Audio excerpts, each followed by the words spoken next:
Namaskar and welcome to this exciting new episode of Sattology, debunking mythology. Sattology means science of truth, coming from the root Sanskrit word sat, which means a truth or eternal.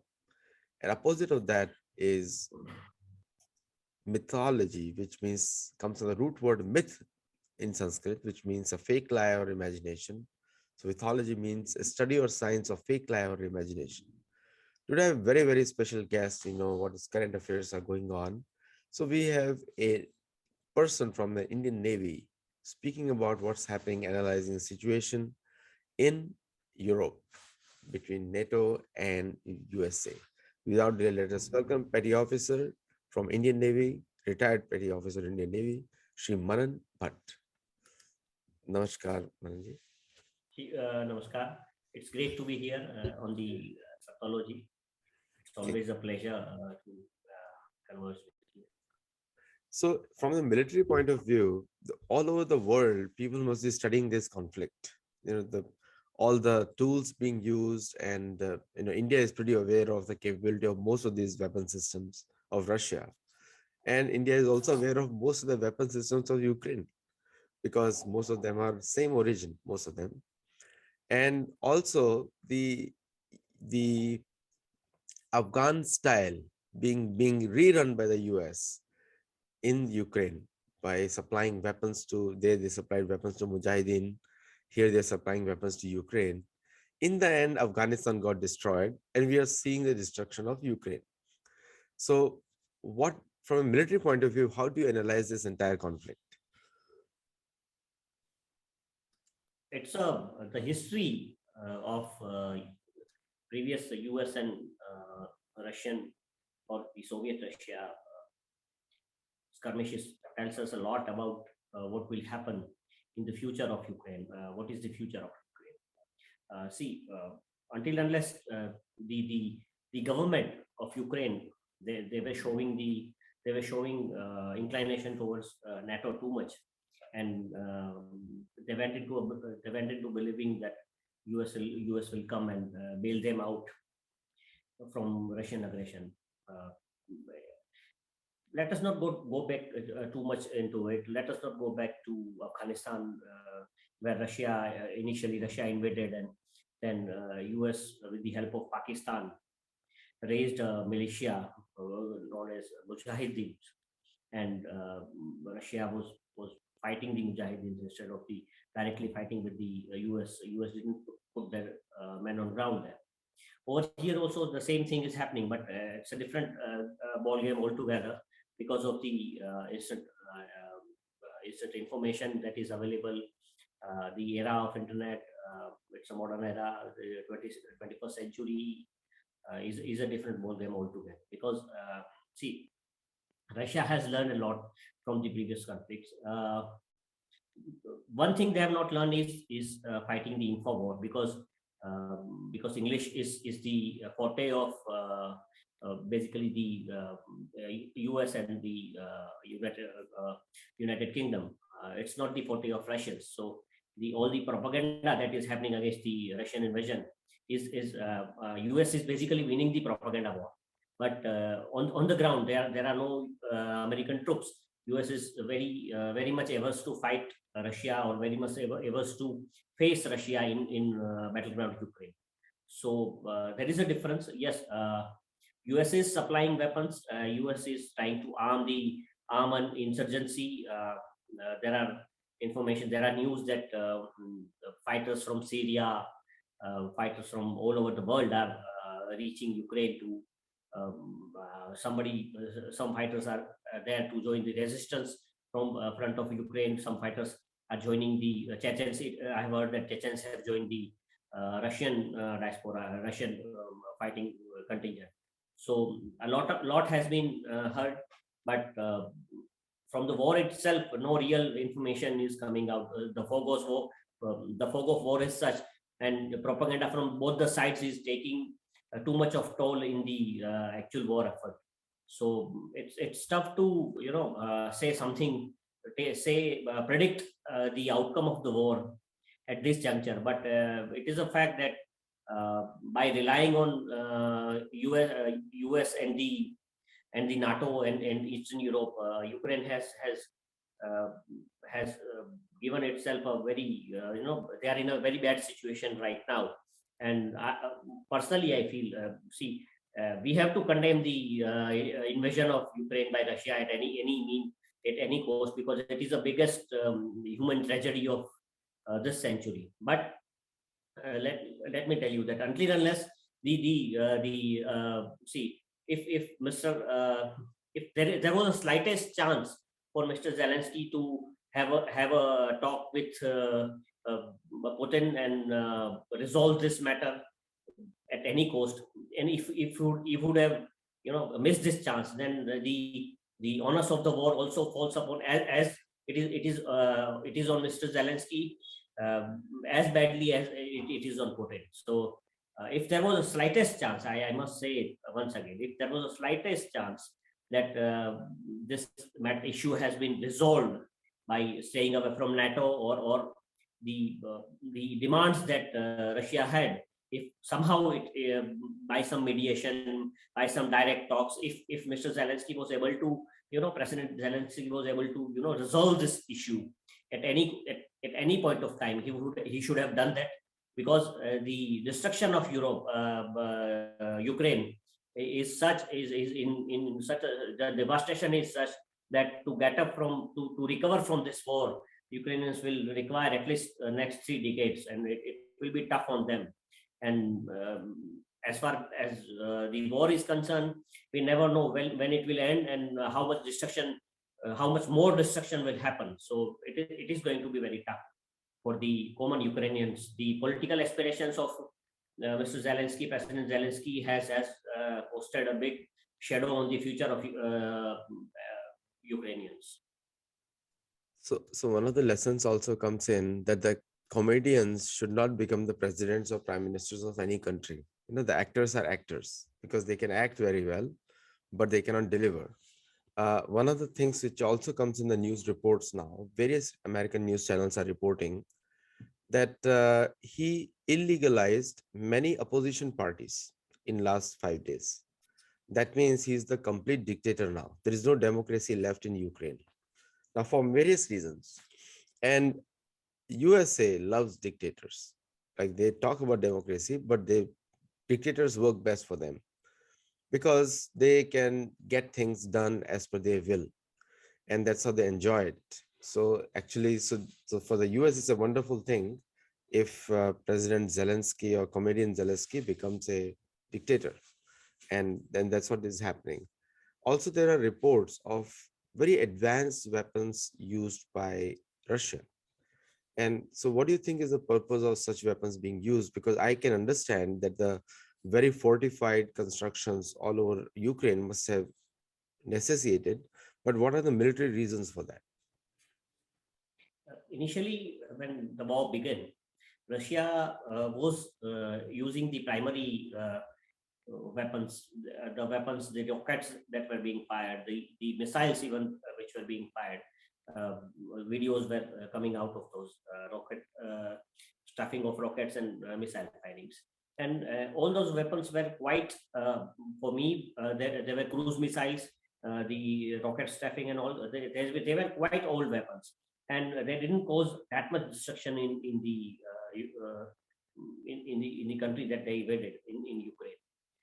As the war progressed, since last 2 days, we are seeing that the troops, most of the civilians have left the besieged areas. Most of the civilians have there is a mass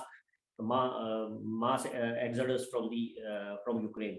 So and the war has more or less become more and more city based in nature.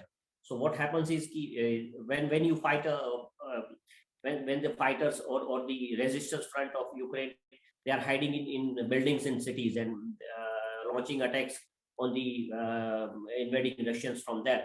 So in an urban environment, in urban warfare, the attacking front will definitely will lose much more than the defending front. So what is happening is in a normal attack scenario, in an ideal attack scenario when a war is being fought on plains. The attacking contingent loses 5 soldiers is to 1. But in an urban warfare scenario, when the defending soldiers are hiding in buildings, hiding behind fortified concrete bunkers and all, and they are attacking the invading force. At that time, the ratio becomes exorbitant. Or in this scenario, Russia is taking major death tolls. We have heard at least 5, not less than 5 senior officers of rank of general have lost their lives in the ongoing conflicts. So it is a big blow. You don't see generals losing their lives in war in front. So things have become tough for Russia. So actually, the since last 2 days we are seeing Russia has taken out hypersonic missiles from their arsenal and two hypersonic missiles have been used, which have attacked some fortified Ukrainian positions, and these attacks have been successful. If we go back to history, then you will come to know that US or any other country have never been able to develop hypersonic missiles till to date. Russia has been at the forefront of, they were the first to develop a supersonic missile. They were the first to develop the hypersonic missile. So there is no defense to a hypersonic missile attack. And the escalation ladder, the war has, after 26, 27 days, the war is climbing an escalation ladder, which it should not have. But the hats off to the resistance front, that these Russian guys are not having a direct full go ahead in or able to invade so freely the country, that they have found it very tough, and that is why the escalation ladder has been jumped on, and Russia is using very advanced weapons which have never been used in modern warfare. This is something that what US also wanted, because US wanted to, the initial days of war were a bit of disappointment for the US, because they wanted Russia to come bang on with their modern technology and modern weapons, so that they can analyze the actual capacity of or actual repertoire of Russian weapons. But it didn't happen. Russia initially didn't use them, but now as the conflict is raging on, and Russia is tired, because it is tough to sustain a conflict for 26, 27 days, and you have to provide logistics to the soldiers on ground. You have to arrange for weapons. You have to arrange for logistics of all kind for the ammunition, food, fuel. Everything is tough to get in an enemy territory. So Russia is finding it very tough, and they want this war to end very soon. So they have started to get a bit anxious, and that is why they are using this hypersonic weapons and modern weapons. So one of the things can be said, like there is a lot of misinformation in the Western media and other places. Like one of the things is said that they're not able to enter the cities. Probably they don't want to enter the cities. They want to finish off all the resistance before they enter the cities. And probably most of the Indian media is also reporting the same conflict. But there are American channels on YouTube. They're reporting something else, totally something else. And these are American channels, Breakthrough News and many other channels are there. And they are reporting what is happening on the Russian side. And they report far less casualties than Western channels. And these are American channels who are reporting far less casualties. Like they said that 6 generals have lost. And the other channels are reporting just 3 are lost. So literally half. And that too in a misfire from their own weapons. And also they're also reporting that the Ukrainian Nazi forces, Azov Brigade, are killing their own people. Like one of the places in Mariupol and other places were fired upon by the Ukrainians. And the Indians also have that history where the Indian students were taught by the Ukrainian forces, not by the Russian forces. So a lot of this misinformation is there. So as an Indian Navy observer, what do you think of the total conflict? Like, what is the strength of Indian Navy as compared to either of the two navies who are standing there? Because Indian Navy has a lot of Russian warfare so ships actually. It is a very good point that you discussed. And I go back to the 1971 war when India liberated Bangladesh from the clutches of Pakistan. It was earlier, it was East Pakistan. And as you said, that Russia is not aiming for cities. Their aim is to topple the government and get the control of the entire country. They have clearly said they are not they are not going to be staying there. Their only aim is to change the political disarm the country. They want to disarm Ukraine. They want them without a military, and they don't want they are not an invading force. They don't want to stay there forever. So Russians have made that point very clear. This is what happened when India invaded Bangladesh after their airstrikes. Pakistan attacked Bhuj Air Base on 3rd December, I think, 3rd December 1971. The very next day, India opened many fronts in the west and in the east. And within 13 days, it was a blitzkrieg. We conquered the entire Bangladesh, and the surrender happened at Dhaka on 16th of December. So this is how we went on, and during the course of this 16-day, the 13-day war, Indian Navy attacked Karachi using Russian missile boats, and Karachi was burning for 15 days. Karachi port and the oil fields there, they were burning for 15 to 20 days.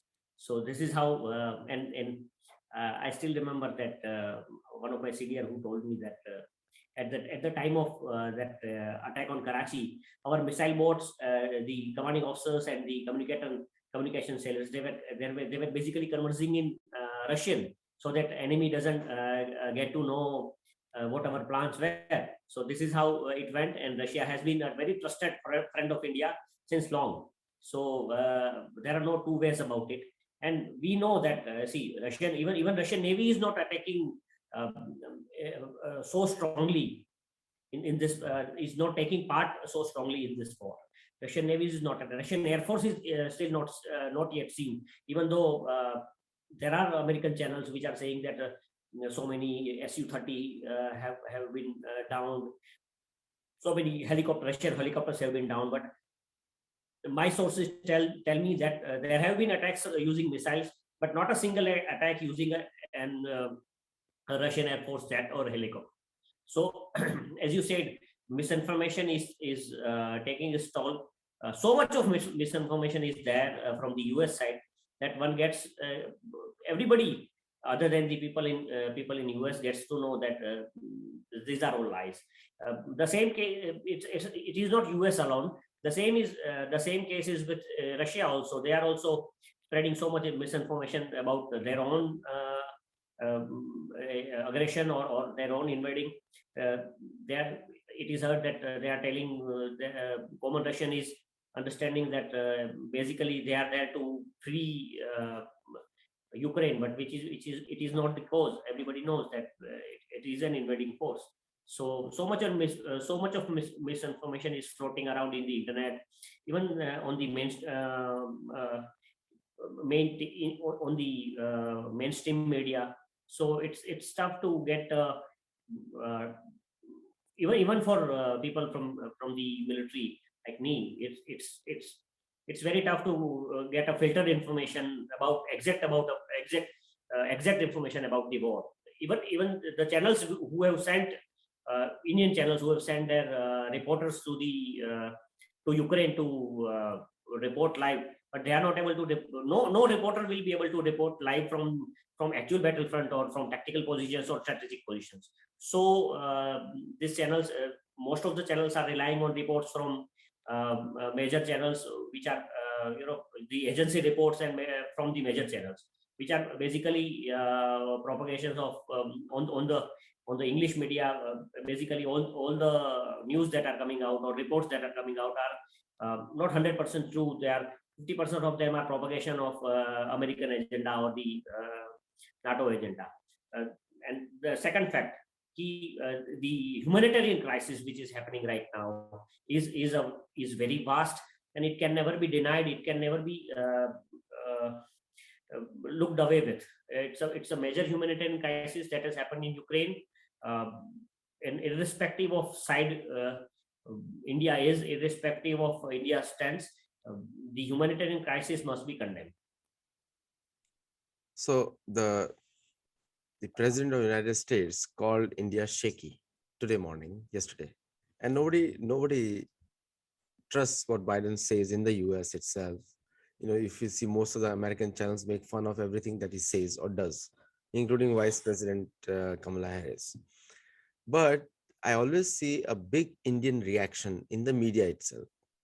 But the Indian political leadership doesn't make such kind of comments, like calling some people as leaders, other leaders as names, different names, like President Biden called President Putin as a leader which is war criminal, which was very much taken as an offense by Russia, and all these kinds of things.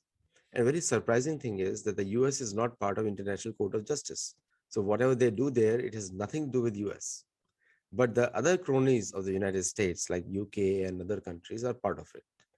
So now in this situation, now one thing is clear to the whole world, that it was the American hegemony, that my way is the right way, and 300 million people, the representative of 300 million people, which is just like the Uttar Pradesh chief minister in terms of demographics.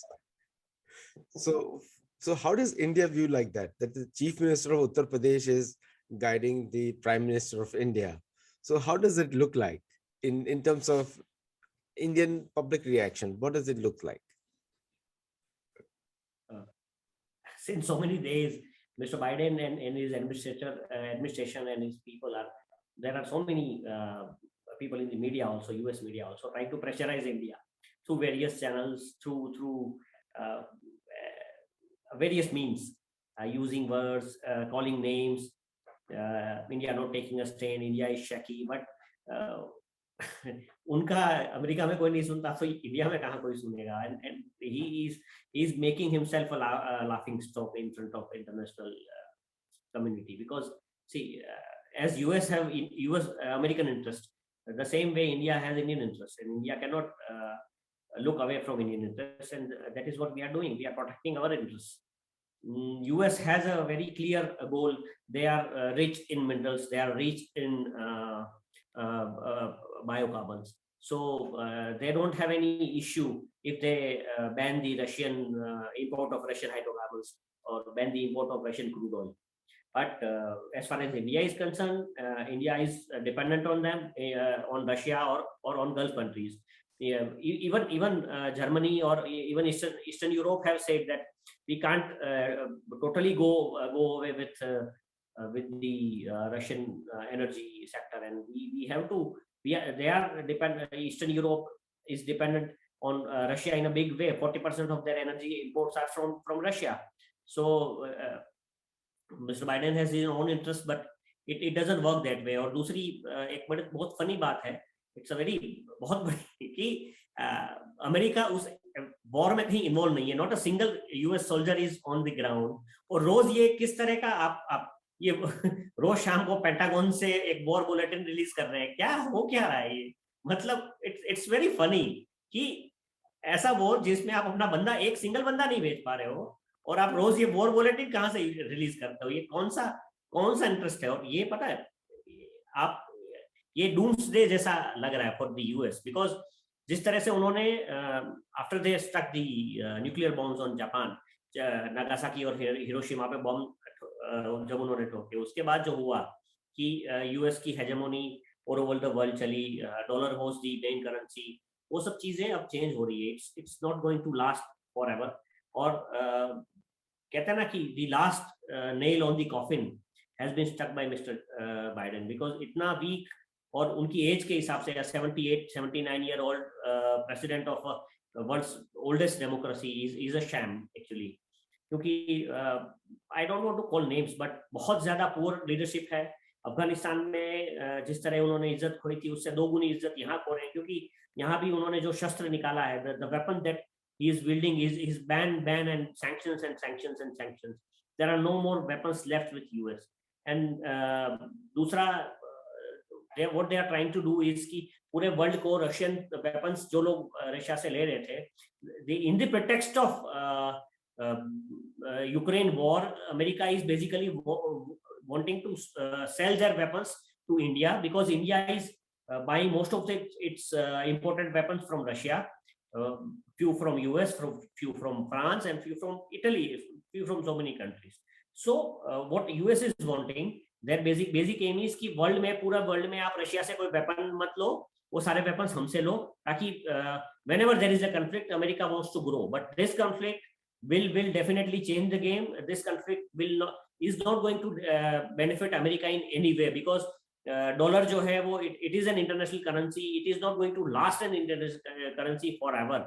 Now what I am hearing is कि Russia has already accepted to do international trade with China in yuan. India was in the ancient time, when seafaring was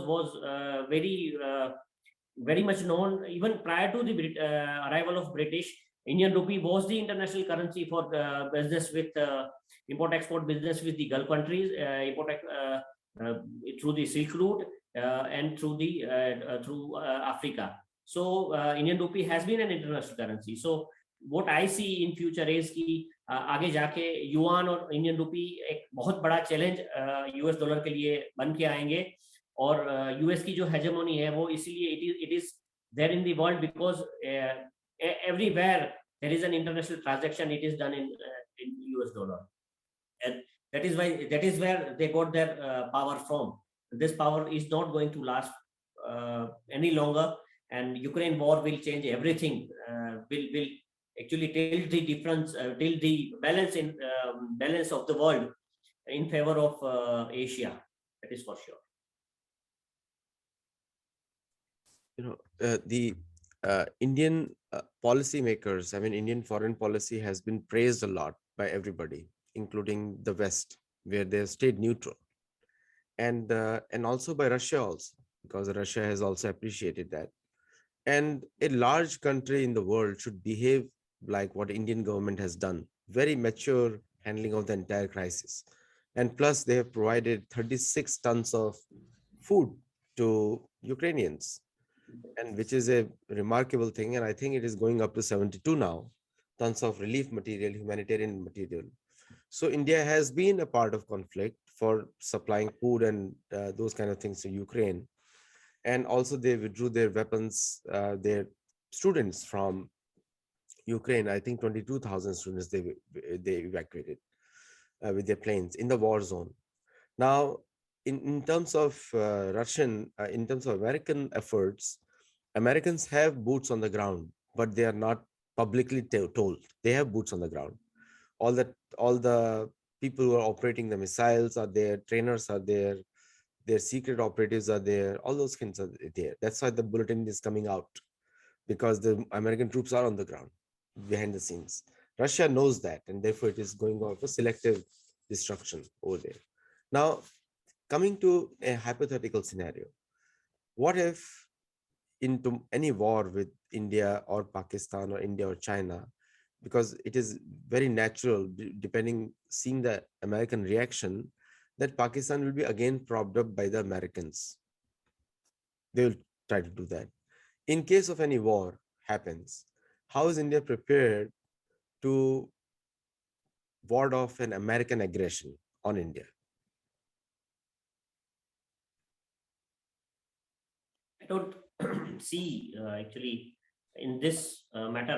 My stance differ a bit, because as Russia has said that if any country is found to be involved helping the Ukrainians in a direct way. If soldiers from any country are found on which basically translate to that if any soldiers from any country are found to be helping Ukrainians directly, that country will face the consequences. The consequences within bracket for the world means nuclear strike, and no country in the world will risk nuclear strike on their own soil just because they want to help Ukrainians. So, and as far as America is concerned, they are not even taking taking the refugees directly. The biggest burden of the refugees has been borne by Poland. The Warsaw is reeling under the a huge refugee crisis. More than 10 million refugees have crossed over to Warsaw, and it's a tough humanitarian crisis for them to feed these people, because till the time these people were there in their own country, they were working for themselves. They had homes, they had work, and they were working for themselves. They didn't need. They weren't refugees. The refugees which are there, they sit idle in a camp, and they won't be working over there. So there will be millions of non-productive people whom you have to feed till the time the war gets over, and most of them decides to go back. And nobody knows when will the war get over, when the situation will be normalized, when these refugees will go back, and it's a very big crisis for the economy of Poland also. America is still thinking about taking in refugees, whether to take them or not, and on what will be the conditions that the US will set for taking in refugees. So although they are taking a big lead on and coming out with daily with different bulletins and all, but I don't see US getting directly involved into the war. Now, second thing is, as far as India is concerned, US is trying to pressurize not only India but every country. India being their trusted partner since 1 decade, and as they are going away from Pakistan due to Pakistan's involvement in terrorism and all, US has found a new partner to balance China in Indo-Pacific in India. So US has been friends with India, and for the time being, the relations are, they may look a bit stressed, but on the grounds, there is nothing like it. Both the countries are still friends, and I don't see US going near to Pakistan any sooner. Pakistan will remain a country which nobody wants to befriend with, because of their non-compliance of this terror and supporting of the terror activities, and non-compliance of due to which they are in this grey list of United Nations. So these are the issues that which keep US and Europe away from Pakistan. Although they have a soft corner for Pakistanis, and they are somehow in support of them, but internationally Pakistan has got so much of a bad name that no country will come out in open to support Pakistan due to that direct state support of terrorism. So as far as America and Pakistan are concerned, I don't see something good happening in near future. And the current political turmoil in Pakistan will add to the woes of Pakistanis. Coincidentally, tomorrow is the Republic Day of Pakistan, which is hardly a republic anymore. Now, talking about readiness of India, if there is a war with US, I don't see India taking part in a war with US in any near future. Yes, we have two big challenges, and somehow the rise of these two countries, Pakistan being a nuclear nation, and other one is China being a nuclear nation, is due to help from direct or indirect help from Pakistan, USA, and these two countries being three countries, three nuclear armed nations in neighborhood are challenged to each and everyone, and restricting the growth of Asia in a big way. And this is what, say, the doctor has ordered. This is what Uncle Sam wanted. Asia should not grow into a Europe, or should not be a Europe kind of a, should not see the money that is flowing in Europe. So should not see they don't want Asia to grow in a big way. And that is why this kind of things have happened. And in this situation, India has two enemies, we know for sure, that is two adversaries, that is China and Pakistan. As far as US is concerned, I don't see any direct conflict with India coming up very soon. See, the Europe has always kept Asia divided. That's a colonial mindset. They've done divide and rule, and which therefore earlier they were making people within the country fight. Now they're making the countries fight, and only the foolish countries, they get into that kind of game plan. So like they will sanction Burma, they'll not sanction somebody else. Anyone who is favorable to them, they won't use sanctions. Now sanctions have become the biggest diplomatic arm of the Western countries. Very small, like 700 million people total. And most of the people are not part of this. Only the governments are acting. So how long this sanction diplomacy will be tolerated by the people? Just imagine, US imports 70% of everything from other countries. And if China imposes sanction on US, I mean, US will be actually being sold to everybody else wherever they can sell to. And or the Asia or India imposes sanction that no trade will go past through Suez Canal. Now, in that case, the fight becomes real. So does India have the naval capability to do that, or to challenge the US might in the Indian Ocean? Yes, at present we do. We are challengers to China in the Indian Ocean region. We are a big naval might in the IOR. That is for sure.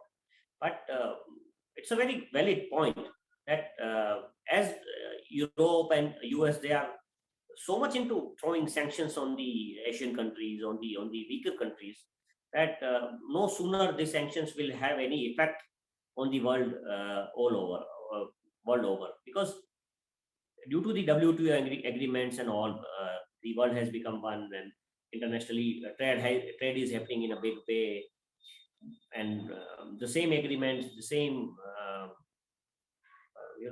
all these, they are actually an extension of US dollar's hegemony, and eventually American hegemony. And the I don't see America or Europe as two. They are part and parcel of the same game. They the white man's curse. They don't want the brown savages to grow. I've seen, you must have seen some analysis and some videos where it is okay to attack brown people in Syria. It is okay to attack and destroy the Afghanistan, browns in Afghanistan to Stone Age. It is okay to kill brown people, but it is not okay to attack or kill whites. So people are shocked because Russia attacked another country which was made of white people. If Russia would have invaded Afghanistan or any other brown country, so much of shock would not be there in the white people emotions. So it's not, as I said earlier, as we discussed earlier, that sooner or later this war will result in rise of Indian rupee and yuan as international currencies in parallel with the US. There is no international rule that only US dollar will be an international currency. It can't be, US dollar can't be an international currency forever. So as soon as within 10 to 20 years, 1 or 2 decades, these currencies will rise. I think yuan will take half the share of the market, half the share, say 30% share of the market, 30 to 40% share of the market will be with international trade, will be with the yuan. As ideally, as we see China rising, 30 to 35% of market share will remain with US. Rest of the share, say 25%, 25 to 30% will be on a lesser extent. Let us know. I mean, let me not overstate that India will be at par with the Indian rupee will be at par with the US dollar and yuan as far as international trade is concerned. But somewhat there will be a big space for India. 20-25% of international trade share will be shared by Indian rupee, and this will definitely take India to a far great extent than what we are aiming for, that the 5 trillion economy, and this will also empower India and China to actually sanction US and the European countries, Eastern European countries. This is what I believe. No, I have in my one of my books, Gold, Glory, and God, I mentioned that these colonial mindsets still remain, that a white man should civilize the brown man, and it is a starking. But majority of Americans, they get guided by the brown guy. If you look at any of the Hollywood movies or anywhere else, majority of the Americans are very respectful to yoga, meditation. Namaste is a buzzword in in USA. Karma is a buzzword. So most of the American people and American politicians are two different sets. They are not one and the same. Most American politicians don't represent their people, especially people who are part of the State Department. State Department of USA doesn't represent most of the people of USA, because if they would be representing, then they would be talking for 60 million yogis. And most of them also attend yoga classes. I know that for sure. They go for the yoga classes after the stressful day at work, because what work they are doing is totally outside of who they are actually. So somebody else is telling them what to do. And if they don't follow the line, so it's a very, what do you call it, a artificial lifestyles people have. So what they say, what they don't mean, they just say it what they have been told to them. So it's a very unique situation, and I know the truth is the biggest casualty in any case here. Hypocrisy is also number one.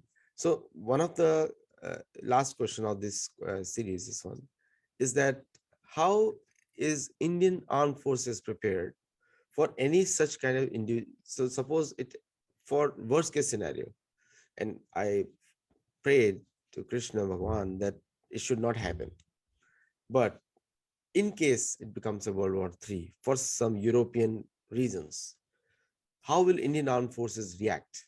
Because I think the World War III will actually unite China, India, Asia, Pakistan, everybody else in Asia together against this is what I foresee, against the West. So how will that happen? What will be India's position there, or Indian Armed Forces preparation over there?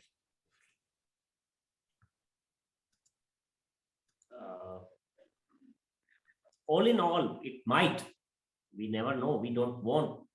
Entire world doesn't want it to go into a World War mode. But you never know with President Putin what will happen next, and entire Europe is stressed with President Putin's attack on Ukraine.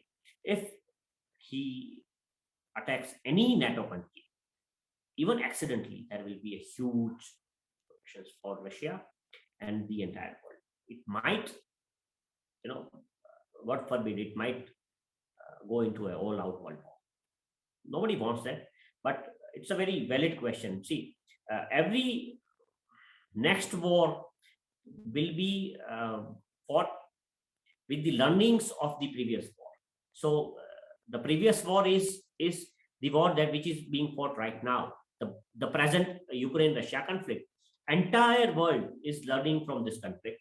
Entire world is watching this conflict very minutely. Everything is being monitored. People wants to learn that from the because if at all Ukraine loses, if at all Russia loses, we never know what will happen in future. But no country in the world wants to replicate the failure. So India, for that matter, I hope that India is priming its nuclear weapons, the warheads, the missiles, and readying the weapons for any eventuality. And it's a big lesson to learn, because Ukraine had disarmed itself from nuclear weapons. This has happened. If Ukraine had slightest of doubt that Russia will attack them, they would not have done so. So it is, from the present scenario, it is clear that no country in the world, even the mightiest America, will try to be aggressive against a country which has nuclear weapons. First.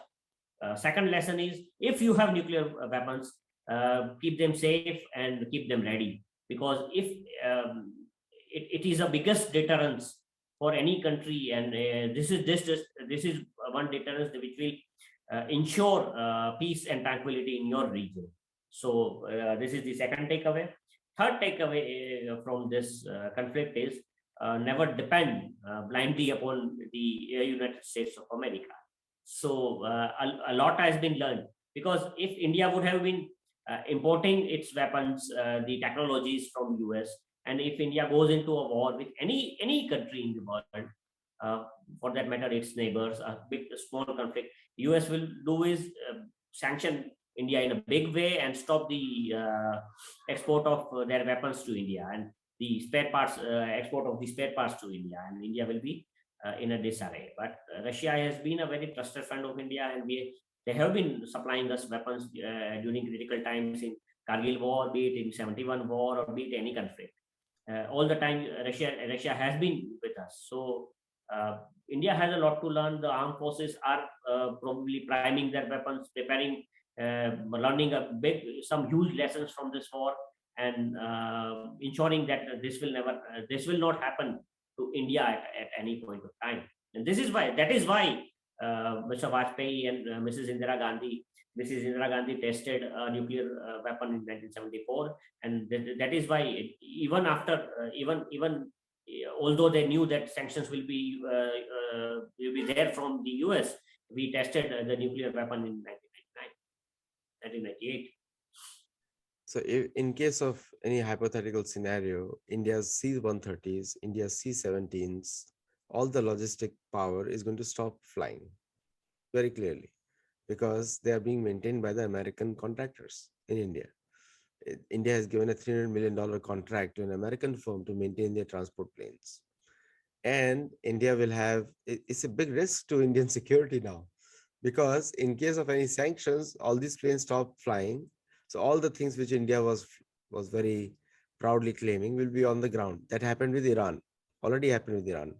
F-14s are on the ground over there, F-5, sorry. Still using F-5s, but it's on the ground. So we have seen that happening. So I do not, I really congratulate American policymakers, how they work, and how they have actually got the jugular vein of India. That if there is a conflict in case, then you have no transport planes to fly. What will you do? And also you have all the technicians sitting here, and they're all infiltrated people. They are not real. They're engineers, plus they're loyal to the American government. And so it's a point to think, actually. And don't you think as it is a risk? Yeah, that always is a risk, but let me assure you that Indian Jugaad finds its way all the time. I remember when Kargil war happened, due to sanctions, India wasn't able to get spares for the Bofors, which were somewhat if there was a technical malfunction in any of the Bofors, we weren't getting any spares from Sweden. What India did is, our technicians found so many jugaads. They arranged even rubber bush for a Bofors was not there, and the particular weapon was not able to fire. The mechanic on the ground, he took a blade and tear away his sole of his boots, the military boots, and put it in place of the rubber bush, and the Bofors gun was running using the rubber bush. So it's aircraft technology is a big complex way, but our technicians from the HL, from the Air Force, they are technically very sound, and Indian minds are known for that jugaad. So I don't think that suddenly, even if there are sanctions on India, uh, the fleet of the big transport planes which India has purchased will be down very soon. We are good with it.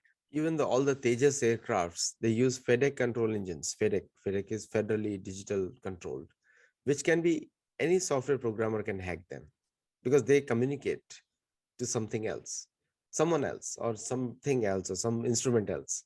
And Now, American, Tejas doesn't have, yes, Tejas doesn't have indigenized engines. Engines are from GE. They are yeah, UK.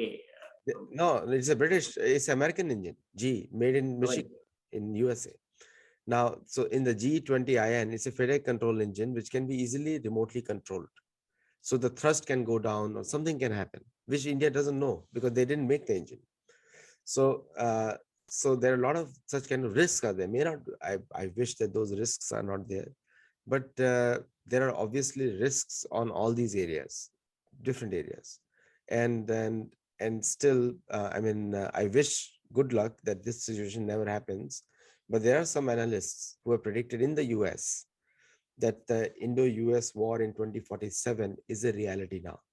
They've already There's a book written on it already. So so I wish the India and US never go to fight two democracies, but the track record of the US has been that other countries' democracy has not been good to their democracy. That is the saying goes on that to be an enemy of USA is not actually so bad than as to be the friend of USA. That being a friend of USA is fatal. So, so anyway, with that, we hope the best that the two countries never fight and remain friends like they are today. But thank you for coming and sharing your views. And thank you. thank you for all the viewers who are watching it. And do comment on the video, let us know feedback, and also do share widely so that more and more people learn from this video what is happening. Namaste. Namaste. Jai Hind. Jai Hind.